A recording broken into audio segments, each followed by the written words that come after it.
So now we're up to the mermaid, and she has some fractionals here on her hair, so the same as the witch, you want the hair to take up 3/4 and her face to just take up 1/4.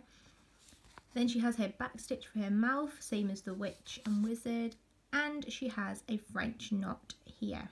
This is what this is.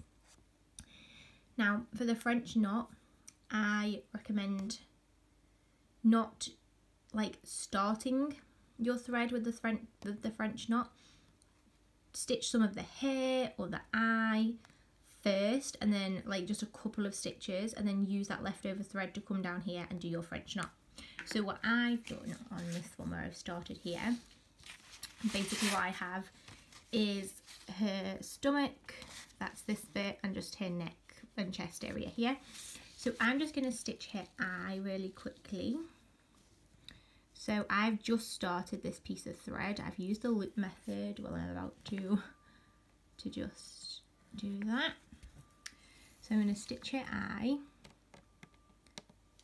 You need quite a bit of thread when you do a French knot, so just 1 or 2 stitches with the loop method just to start you off. It secures your thread ready for you to do the French knot.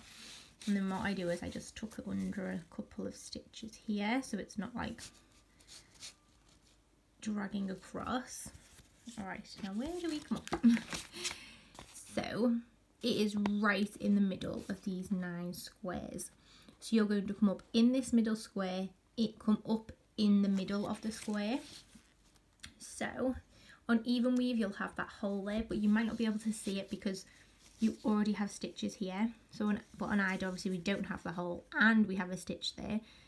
So this is going to be some guessing work. You can turn your hoop around and see if you're getting in the middle. I've done it pretty quickly. I've stitched this already. So I knew where I was coming up. So you're coming up right in the middle of that stitch. There.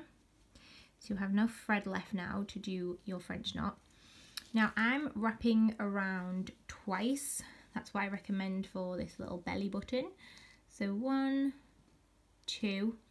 Keep this part, this hand, pulling that nice and taut. Doing French knots on camera, guys, is the worst. Right. What I'm going to do is actually I'm just going to let go a minute to show you where to come down. So to come down with your French knot, you're coming in the middle still, but at the top of that X. So not in that same hole that you came up, you're going up a little bit in the middle there. So you're coming in, pull this part tight, nice and tight, push your needle through, keeping this pulled tight, otherwise your knot will come undone. Pull it through, still keep holding that other side until you literally can't hold it anymore, which I can't, and pull it through. And you can barely even see the French knot, the colours are so similar, but there's your French knot. And then at the back what I'll do is I will just carry on stitching with that then and tie off as I would anyway.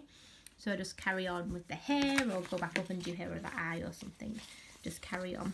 So what I'm just going to show you is, so you come up right in the middle and you go down here.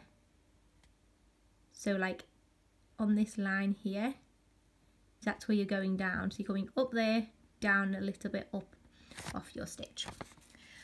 Okay, so I hope that helps you doing that French knot on the belly button, because I know some people, they can do the French knot but they struggle with how to like start a French knot, which is why I recommend doing a stitch first, coming over so it's nice and secure, do your French knot and then carry on stitching and tie off as you normally would.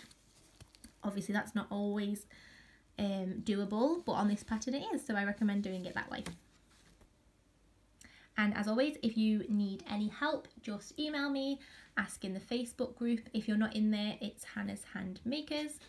And if you want to join in with the Fantasy Fairytale Stitch Along, you can just search that Fantasy Fairytale Stitch Along on my website, hannahhandmakes.com. And then you can join in.